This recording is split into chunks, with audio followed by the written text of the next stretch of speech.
बिस्मिल्लाहिर्रहमानिर्रहीम। इय्याक नअबुदु व इय्याक नस्तईन। मैं एहसान नाज प्रोग्राम सियासत बखैर में आपको खुश आमदीद कहता हूँ। पाकिस्तान इस वक्त ईरान, अफ़गानिस्तान और भारत की लपेट में है, क्योंकि एक दूसरे को जंग की तड़ियाँ लगाई जा रही हैं। पाकिस्तान के वज़ीर ख़ारजा जो कि बिल्कुल नए वज़ीर ख़ारजा हैं, पहले वो वज़ीर ख़ज़ाना होते थे, तो वज़ीर ख़ज़ाना होते हुए उनकी आनियाँ जानियाँ कि मैं लंदन से चला हूँ तो डॉलर की रेट नीचे आने शुरू हो गए।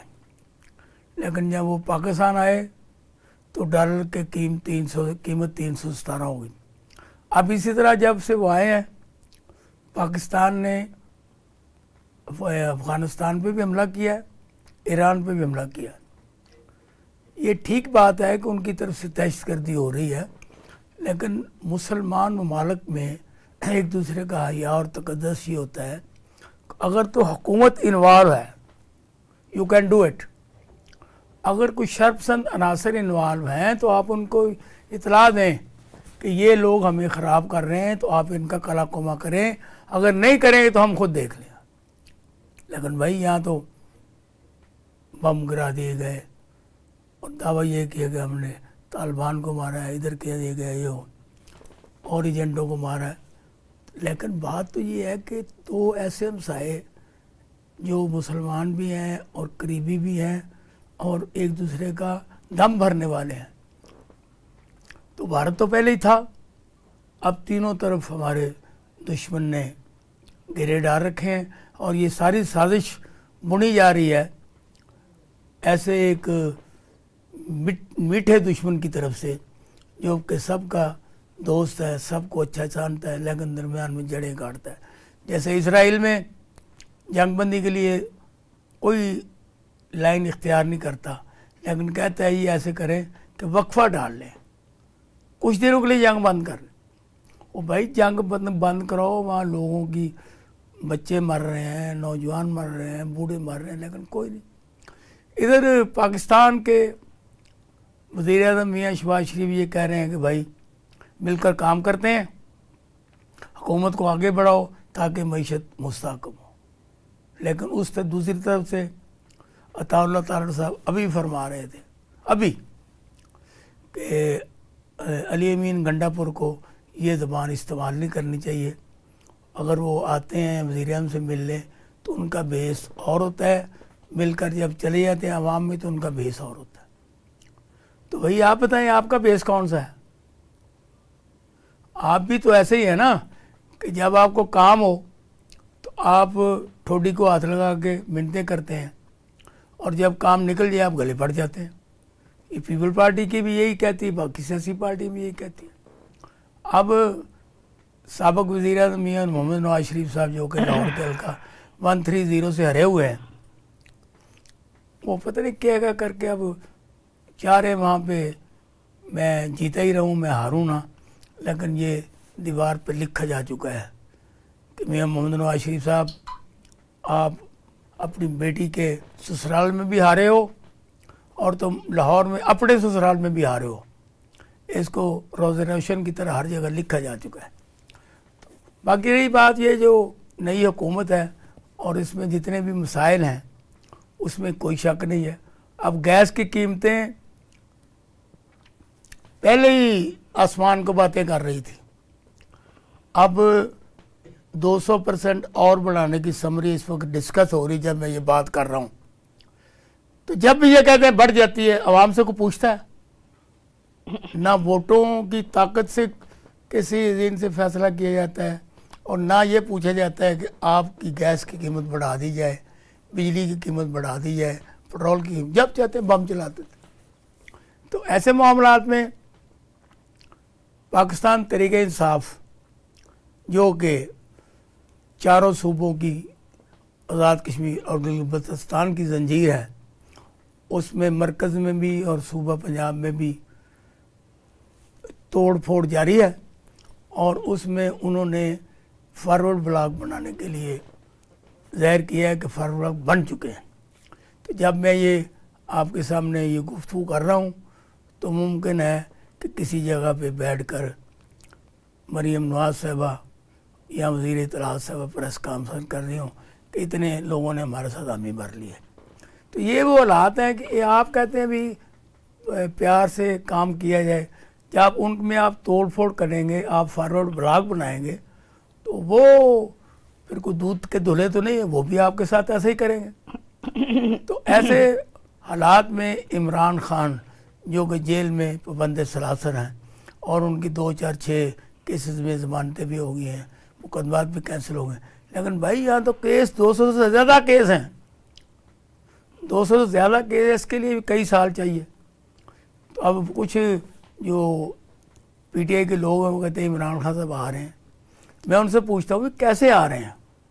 वो एक दफ़ा जब उनको पकड़ के लेके गए तो इसी मकसद के लिए लेके गए थे, अब इनको छोड़ना नहीं।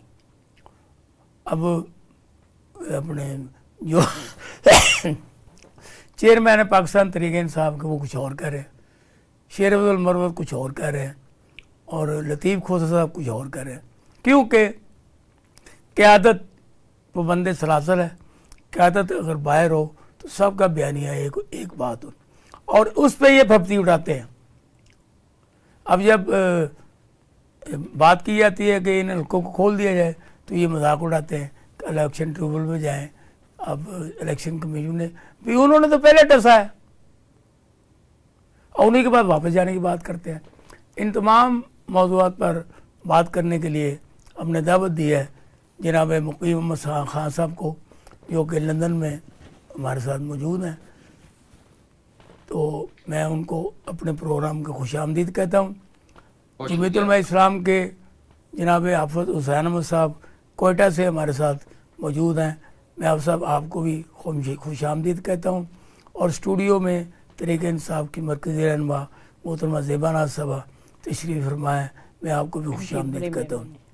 तो मुकीम अहमद साहब आप ये बताएं कि ये जो पाकिस्तान में जो हालात हैं और हमने ना अफ़गानिस्तान को छोड़ा ना ईरान को छोड़ा और भारत से हम वैसे ही डरते हैं, तो ये मौजूदा हुकूमत की खारजा पॉलिसी है, इस बारे में आपकी क्या राय है? बुनियादी तौर पे हमारी खारजा पॉलिसी जो है वो एक आज़ाद मुल्क की खारजा पॉलिसी कभी नहीं रही, माजरत के साथ कहना पड़ रहा है, और ये कोई अच्छा तासुर नहीं है। फिर हम यानी मैं बतौर तालिब इल्म जब अपनी का मवाजना किसी भी दुनिया के मुल्क से करता हूँ, हमारी खारजा पॉलिसी 5 फाइनेंसर्स के इर्द गिर्द घूमती है। उनमें एक चाइना है, 3 मिडल ईस्ट की रियासतें हैं और फिर घूम घुमा के यूनाइटेड स्टेट्स ऑफ अमेरिका उर्फ मुत्तहिदा रियासत-ए अमेरिका है। अब हम इन 5 के गिर्द जो है कोल्लू के बैल की तरह चक्कर लगाते हैं। आपके सामने है, हमारे यहाँ जो भी बरसर इक़्तिदार आया उससे पहले जाके उम्रे के बहाने सऊदी हुक्मरानों के पास जाके थापड़ा लिया, उसके बाद अपना काम शुरू किया। अब मसला ये है कि दुनिया में 225 ममालिक हैं, 190 से ज़्यादा अक़वाम मुत्तहिदा के अरकान हैं, बड़े बड़े तरक्की याफ्ता ममालिक भी हैं, बड़े बड़े मालदार ममालिक भी हैं, लेकिन हम वो इन 5 के चक्कर से ही बाहर नहीं निकलते। आपके सामने मैं पेश कर सकता हूँ कि स्कैंडिनेविया के 3 मुल्क, दुनिया के अमीर तरीन मुल्क, तरक्की में जिनका मयार सबसे बुलंद है, जिनके सोशल लाइफ के इंडिकेटर्स दुनिया में सबसे अच्छे हैं, उसमें नॉर्वे है, स्वीडन है और डेनमार्क है। हम उधर जाते ही नहीं। फिर उसके बाद लातिन अमेरिका के 22 से ज़्यादा ममालिक हैं, इतनी बड़ी मार्केट है, इतनी इंडस्ट्रियल रिक्वायरमेंट्स हैं वहाँ पे, हमने कभी उधर का रुख ही नहीं किया। उसके बाद आ जाएं अफ्रीकन यूनियन की तरफ, इतना बड़ा बर्रे आज़म, इतने सारे ममालिक, और अद्वियात से लेके टेक्सटाइल तक, खेलों के सामान से लेकर असलह तक हर चीज़ वहाँ बेची जा सकती है। लेकिन ना तो हमारे सफारतकार कोई हिलजुल करते हैं, ना हुकूमत की तरफ से कोई इंसेंटिव मिलता है, ना कारोबारी तबका वहाँ जाकर फिर हुकूमत की। मुकीम साहब ये बातें आपकी सारी बड़ी वजनी हैं। I am talking about only Iran and Afghanistan. ये तो हमारे हमसाया पुरअमन मुल्क थे, हमें इनके घर में घुस के जाकर बमबारी करने की क्या ज़रूरत थी? हम उनसे कहते भाई ये मिलिटेंट्स हैं, इनको हमारे हवाले करो।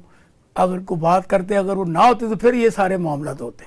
ये आपकी बात बिल्कुल बजा है। उसमें हमने हमेशा एक ही गलती की, इन ममालिक के साथ इंटेलिजेंस शेयरिंग हो, मुश्तरका गश्त हो सरहदों के ऊपर, और हॉटलाइन के ऊपर मुस्तकिल राब्ता हो जहां पे भी कोई चीज, और फिर असूल वज़ा कर लिए जाएं कि अगर आपका मुल्जिम है हम देंगे और उनका मुल्जिम है तो हम देंगे, तो हमारी जान छूट जाए। अब दूसरा फिर यह है कि जब हम ये कहते हैं कि हमारी सरजमीन किसी के खिलाफ इस्तेमाल नहीं हो रही, तो किसी की सरजमीन भी हमारे खिलाफ इस्तेमाल ना हो। सही बात। अब उस बजा तौर पर है, ईरान का दावा है कि जैशुल अदल जो तंजीम उनके खिलाफ है उसके अड्डे बलूचिस्तान में है। पाकिस्तान समझता है कि वो BLF जो वगैरह जो हैं उनके अनासिर वहां पे मौजूद हैं, और वो भी प्रूव हुआ, खैर उसमें कोई शक नहीं। ये इंडिया वाला जो बंदा आया था अभिनंदन, वो ईरानी पासपोर्ट पर सफर कर रहा था। तो यहाँ पे सूरत हाल कभी ठीक नहीं रही। फिर ये पाइपलाइन वाला मसला चला आ रहा है, गुज़िश्ता मेरा ख्याल है 8 साल से ज्यादा हो गए। अब वो मुआहिदा जरदारी साहब ने अपने इक़्तिदार के बिल्कुल आखिरी दिनों में किया था, और मुझे नहीं पता कि उनको किस आदमी ने ये मशवरा दिया था कि भाई जिस वक्त ईरान के ऊपर पूरी दुनिया की पाबंदियां हैं, आप उनके साथ ट्रेड नहीं कर सकते, आप इस पाइपलाइन के मुआहदे को साइन तो कर रहे हैं, आप इसे पाया तकमील तक नहीं पहुंचा सकेंगे। लेकिन उसके बावजूद वो जय जयकार कराने की बीमारी जो होती है सियासतदानों को, उन्होंने भी वो जाके साइन कर दिया कि जी हमने पता नहीं तारीख का सबसे बड़ा एग्रीमेंट साइन किया। अब प्रॉब्लम उसमें ये है उस एग्रीमेंट में कि अगर पाकिस्तान मुकर्रर वक्त तक अपने हिस्से की पाइपलाइन नहीं बनाता तो पर डे के हिसाब से डॉलरों में उसको जुर्माना होगा, और पाकिस्तान अब तक कुछ नहीं कर सका। अब मुआहिदा करने वाले भी बसीरत से महरूम थे और उस पर साइन करने वाले भी। वो मुकम्मल साहब, अब हम ज़ेबानाज़ साहब को लेते हैं। ज़ेबा साहब, आप ये बताएं, ये पाकिस्तान की जो खारजा पॉलिसी है ये सही दुरुस्त सिमत पे जा रही है? और इसहाक डार साहब बड़े मजे हुए वज़ीर ख़जाना थे, उनको ख़जाना से कलमदान लेके खारजा का दे दिया गया। बिस्मिल्लाहिर्रहमानिर्रहीम। शुक्रिया साना साहब, आपने मुझे मदऊ किया। पाकिस्तान में इस वक्त ये जो सिक्योरिटी मामलात है उनके ऊपर बड़े कंसर्न आ रहे हैं। कभी एक ज़माना था ईरान की तरफ से हमें ठंडी हवा आती थी, अफगानिस्तान की तरफ से हमें किसी किस्म का भी कोई ख़तरा नहीं था। एक भारत था जिसके साथ हमारी आज तक अच्छी ना गुफ्तगू हुई, ना कारोबार हुआ, ना हमारा सर्द मोरी हो रही थी, बस और कुछ नहीं था। जब उसने कश्मीर पे कब्जा किया और फिर इस तरह कोई उसके मामलात थे तो इमरान खान साहब ने उसके तिजारत बंद कर दी थी। उस वक़्त से लेके आज तक मुझे बताएं कि ये जो हुकूमत है जिसने मुस्लिम लीग नून, पीपल्स पार्टी, मुस्लिम लीग काफ, MQM और दीगर जमातें शामिल हैं इसमें, उनको मशवरा ये है कि सबसे वो पहले मुल्क की मैशत को बेहतर करने के लिए अव्वल काम ये करना चाहिए था कि वो बेगुनाह कैदियों को रिहा करें, सियासी कैदियों को, और जो मुकदमे हुए हैं उनको खारिज करें। और जब तक अच्छे डायलॉग अपोजिशन इमरान खान साहब के साथ हुकूमत बैठ के नहीं करती, तब तक इसमें यह भी हो सकता है यकदम माशी बेहतरी भी आ सकती है, लेकिन ये करेंगे नहीं क्योंकि ये माशी बेहतरी के लिए तो काम नहीं कर रहे।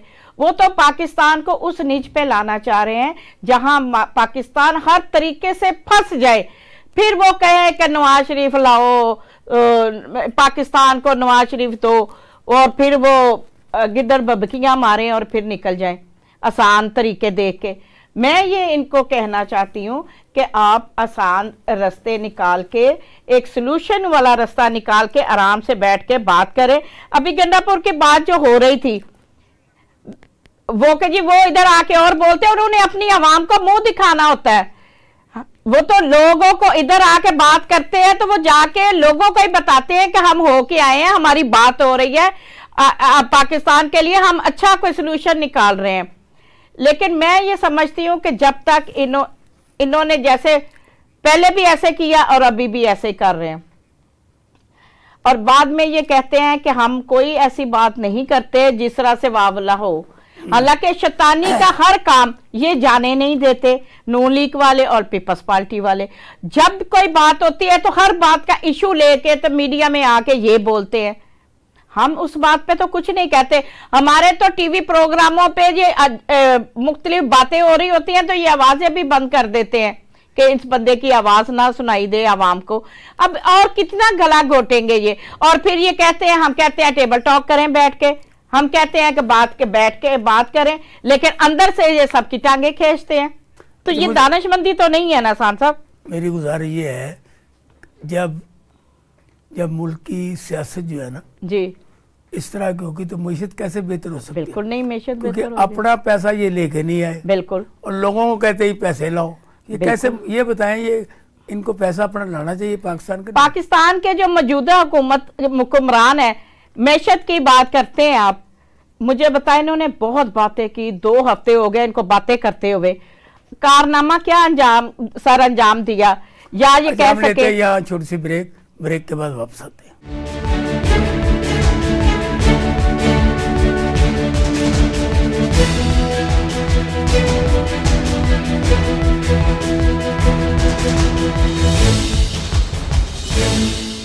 Welcome back. चीजें बना सब आप कुछ बता रही थी। असाकदार की बजाय उसको लगाने की बजाय मुझे बताएं कि मुल्क की मैशत बेहतर हो गई है। पाकिस्तान में लोग जो हैं इन्वेस्टर है वो अपना पैसा लगाने के लिए इसलिए तैयार नहीं है कि वो कहते हैं मुल्क में सियासी इस्तेकाम नहीं है। इसलिए मैं शहबाज शरीफ साहब से और सदर पाकिस्तान जरदारी साहब से ये कहती हूँ कि मुल्क में जब तक सियासी इस्तकामत, माशी इस्तकामत नहीं होगा, और सियासी इस्तकामत के लिए सब जेलों में जितने हमारे कैदी, सियासी कैदी हैं, उनको रिहा करना पड़ेगा और बैठ के अपोजिशन से डिस्कशन करनी पड़ेगी, तभी माशत बेहतर होगी और तभी लोग बाहर से कारोबार करेंगे इधर आके। ये मुकीम साहब, आप ये बताएं कि पाकिस्तान में ये जो कुछ गोरे लोग यहाँ पे मुलाजमतें करते थे, उनमें ये जो एक लाहौर का बहुत ही आम स्कूल है, वहाँ पे एक गोरा वहाँ पे प्रिंसिपल था एचिसन कॉलेज का, उसने इस्तीफा दे दिया है। इसके पीछे पुष्ट क्या है, यू नो? जी, बड़ी बदकिस्मती है। ये माइके थॉमस थे और उसके पाकिस्तान के बड़े ही प्रेस्टिजियस इंस्टीट्यूशन एचिसन कॉलेज के प्रिंसिपल थे। वाकया ये हुआ कि ये जो आहद चीमा साहब हैं, वजीर आजम के, मेरा ख्याल इस वक्त मुशीर हैं, नहीं निजकारी के वजीर हैं। उनके 3 बच्चे वहाँ पे थे और उनकी फीस माफ़ी की दरख्वास्त गई और गवर्नर साहब जो हैं माशाल्लाह बारिश और बड़े परहेजगार और नमाजी आदमी हैं, उन्होंने जनाब वो ऑर्डर कर दिया जो खिलाफ ज़ाब्ता है कि बच्चों की फ़ीस माफ़ कर दी जाए। प्रिंसिपल साहब ने उससे एग्री नहीं किया और उन्होंने इस्तीफा दे के वापस जाने का ऐलान कर दिया। अब उसने गुना बदतर गुना गवर्नर साहब ने ये फरमाया कि जी ये प्रिंसिपल साहब तो साल में 100 दिन छुट्टियां करते थे। अब मसला यह है कि या तो उनकी इंटाइटलमेंट थी, अगर नहीं थी तो फिर गवर्नर साहब क्योंकि अथॉरिटी हैं और वो उसके मेरा ख्याल है बोर्ड ऑफ गवर्नर्स के चेयरमैन भी होते हैं, तो वो उन्होंने उसको शोकाज नोटिस क्यों नहीं दिया और अब तक उनके खिलाफ कार्रवाई क्यों नहीं की। तो गुजारिश ये है कि अच्छा, एक और भी इतला है कि सैयद बाबर अली, वो भी शायद इसके बोर्ड ऑफ गवर्नर्स में थे, उनके इस्तीफे की भी खबर है। बड़े अपराइट आदमी हैं, बड़े जनरस आदमी हैं, उनकी बड़ी खिदमात हैं एजुकेशन के हवाले से और इतने बड़े इंडस्ट्रियलिस्ट हैं। तो ये एक बहुत बड़ा स्कैंडल बनने जा रहा है और जो अपराइट लोग हैं वो तो ये कह रहे हैं कि ये इस बेज़ाब्तगी पर आहद चीमा का इस्तीफा भी बनता है और गवर्नर पंजाब का इस्तीफा भी बनता है कि अगर तो बच्चे वहाँ। मुकीम साहब, कभी हमने नहीं ये देखा कि इनके दौर में किसी चपरासी ने भी इस्तीफा दिया हो, क्योंकि ये तो इनके अपने पाले हुए बच्चे हैं। आहद चीमा भी इनका है, गवर्नर साहब भी इनके हैं, वो तो उनको पाल पोस के बड़ा कर रहे हैं और उनको तनावर दरख्त बना रहे हैं।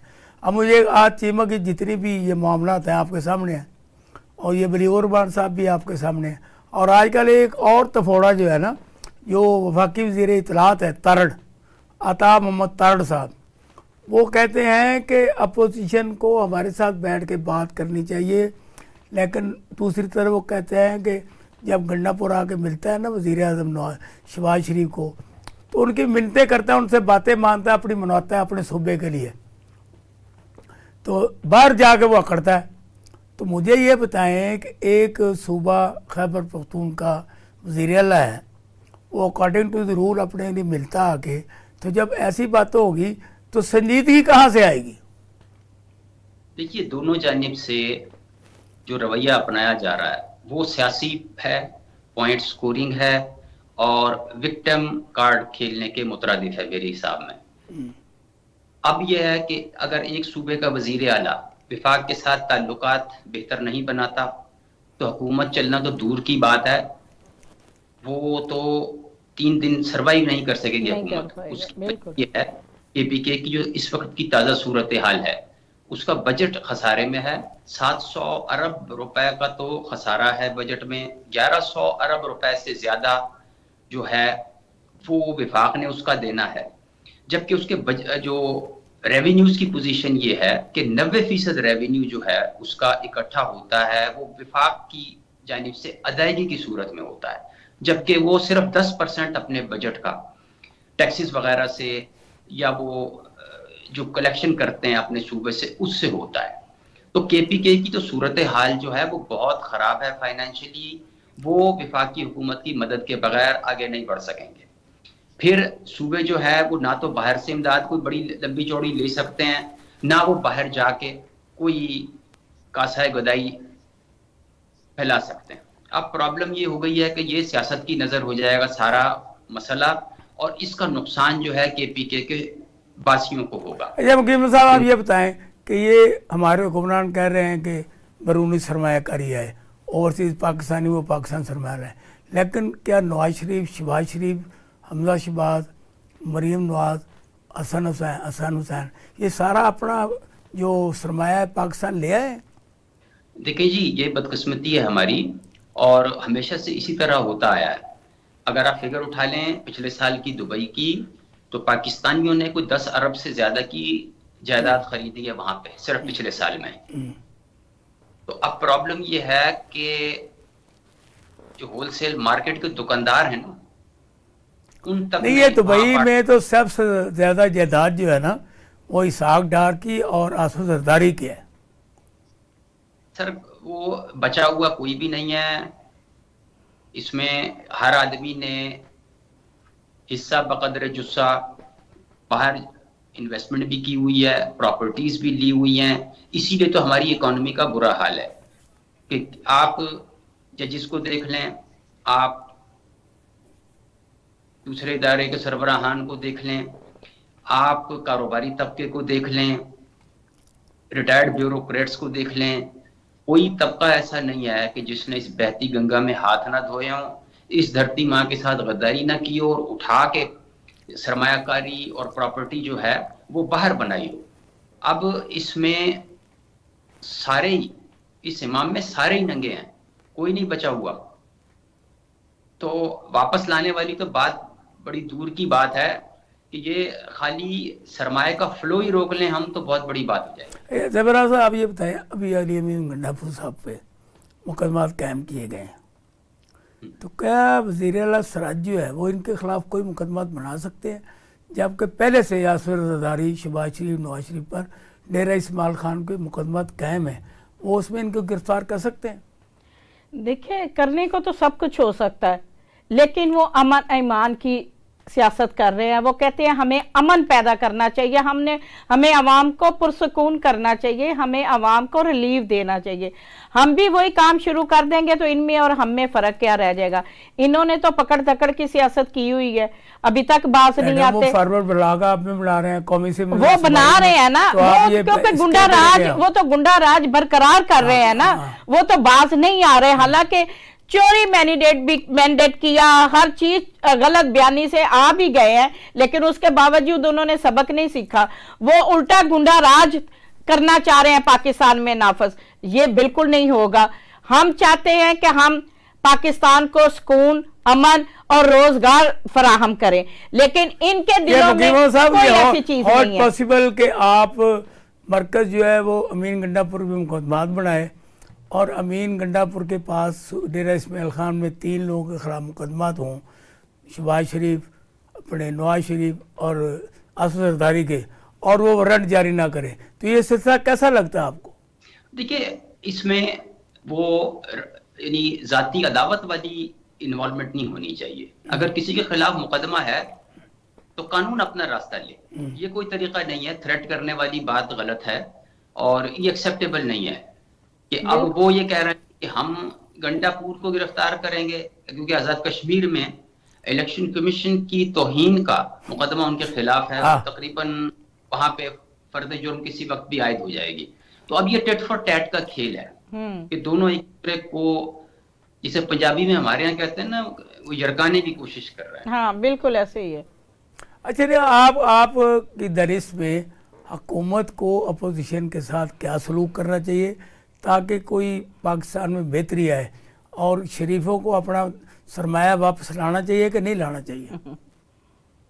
देखिए जी, कोई आज़ाद अदालती कमीशन बना के जितने ये मुकदमात हैं इनका तस्फिया कर देना चाहिए कि अगर तो वो सियासी बुनियादों पर कायम किए गए हैं या जाती रंजिश की बिना पर उन पे। मुझे आप ये बताएं कि इमरान खान के घर से वो कहते पेट्रोल बम बना के फेंके गए, ये मुकदमा इमरान खान के घर में फलाना असला, तो ये मुकदमा मुझे ये बताएं कि इमरान खान को ऐसा वो काम करने की जरूरत है? बाद पुलिस हजारों की तादाद में पूरे पंजाब की पुलिस के घर पे चढ़ तोड़ी हो तो अंदर से पेट्रोल बम फेंकेगा? देखें, आप वाकिफ हैं इस चीज से कि माजी में भी लोगों के नेफे में से कलाशनकोफें बरामद होती रही हैं और साथ साथ मुशक्कत कैद हुई है, और बैंक चोरी के मुकदमात भी होते रहे हैं, चोरी जरूर के खिलाफ, खंबा चोरी, दुम्बा चोरी, भैंस चोरी, ट्रांसफार्मर चोरी। ये जजों को पता नहीं चलता कि ये क्या मुकदमात हैं? सर, जज के पास कौन सी सैटेलाइट लगी हुई है या उसे कौन सी वही आ रही है, वो तो कागज पे देखेगा या गवाह को देखेगा? उस बेचारे की तो अकल उसके पास नहीं है। हाँ जी, नहीं, जब बयानात किसी के लेते हैं तो पता तो चलता है ना कि झूठा है कि सच्चा है। लेकिन प्रॉब्लम ये है कि जब वो आप उसके मुकाबले में कुछ सफाई पेश नहीं कर सकते, कागजों का पेट नहीं भर सकते, आपके सामने 125 कागजों की फाइल एक पार्टी दे दे और दूसरी पार्टी मौजूद ही ना हो, या आपको गुंगा पहलवान खिला दे उसे ले जाके, तो फिर वो जज भी फैसला करने में मजबूर हो जाता है। अब वो रियासती आशीर्वाद हासिल होगी, वो जनाब 125 पुलिस वालों के गवाहों की फहरिस्त आपके हाथ में दे देगा।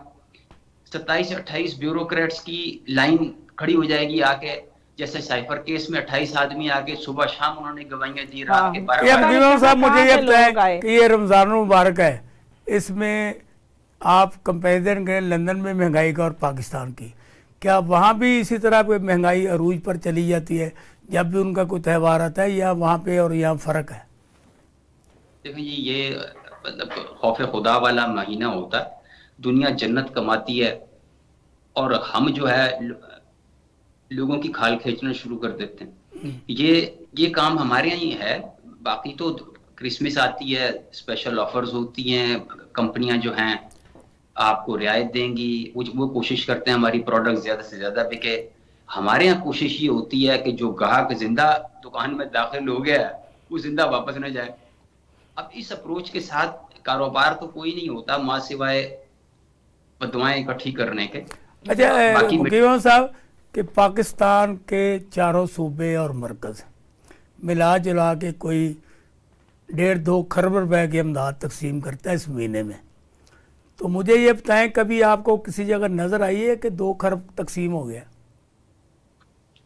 देखिए, ये बड़ी बदकिस्मती है कि हम कभी, अल्लाह ताला माफ़ करे, कोई ज़कात खैरात या सदका निकालते हैं, हमारी पहली कोशिश होती है कि यार अपने मुल्क में जाए, फिर जब हम देखते हैं कि किसके हवाले करें, किस इदारे को दें, तो हमारी एक हाथ की उंगलियों पे 4-5 वो इदारे आ जाते हैं कि हमें ये होता है कि बस अगर ये इधर हो गया तो ठीक है, उससे आगे फिर हमारी अकल माऊफ हो जाती है। बदकिस्मती है। चलो ज़ेबनाज़ साहब, आप ये बताएं कि मरीम नवाज शरीफ साहबा पंजाब में आटे की तकसीम कर रही हैं, घी तकसीम कर रही हैं, घरों में जाती हैं, ख़वातीन से मिलती हैं, बाज़ारों में जाती हैं, तो आप इस उनके सारे काम को किस निगाह से देखती हैं? एहसान साहब, मैं बताना नहीं चाहती थी, लेकिन आपने बात मरियम की तो मुझे बताना ज़रूर पड़ेगा कि मैंने राशन कल तकसीम किया है। मुझे बताएं, कोई टीवी चैनलों पे, मीडिया पे फ़ोटो सेशन हुआ है?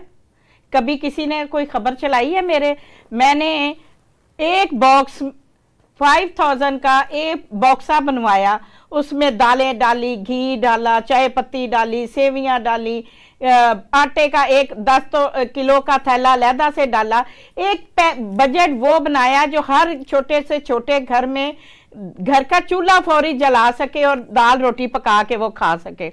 ना उसमें मेरी तस्वीर थी, ना किसी बड़े मुंह वाले की तस्वीर थी। मैं बात इसी तरफ आ रही हूँ। टाइम कम है, टाइम खत्म हो गया। मैं इसी तरफ आ रही हूँ साहब। बात ये है कि ये रमजान का महीना है, इसमें शोबाजियां छोड़ के अवाम को रिलीफ देने के लिए सोचना चाहिए। अवाम को बिजली सस्ती, गैस सस्ती, तेल सस्ता, ये सारी चीजें की रिलीफ मिलेगी तो तभी कोई पुरसकून होगा, नहीं तो आगे दो और हफ्ते में तो और बिजली और पानी और गैस के बिल और बढ़ाए जाने का खदशा है। और अवाम जो है वो बनने के अलावा और खुदकशी करने के अलावा कुछ नहीं कर मरियम के बारे में कुछ नहीं करना चाहती है। एहसान साहब, मरियम नवाज साहबा को पूरी दुनिया अया है कि क्या कहें हम उनके बारे में। पूरी दुनिया तो देख रही है कि वो चोर लुटेरे डाकू आके कब्जा करके बैठे हुए हैं, उसके ऊपर वो जो भी करते हैं हम तो उसके ऊपर कुछ भी नहीं कह सकते, क्योंकि नाम उनको असर होता है। मैंने जो सवाल किए अपने पैनल को, आप देखें उनके जवाबात और मेरे सवालात, और फैसला करना आपने।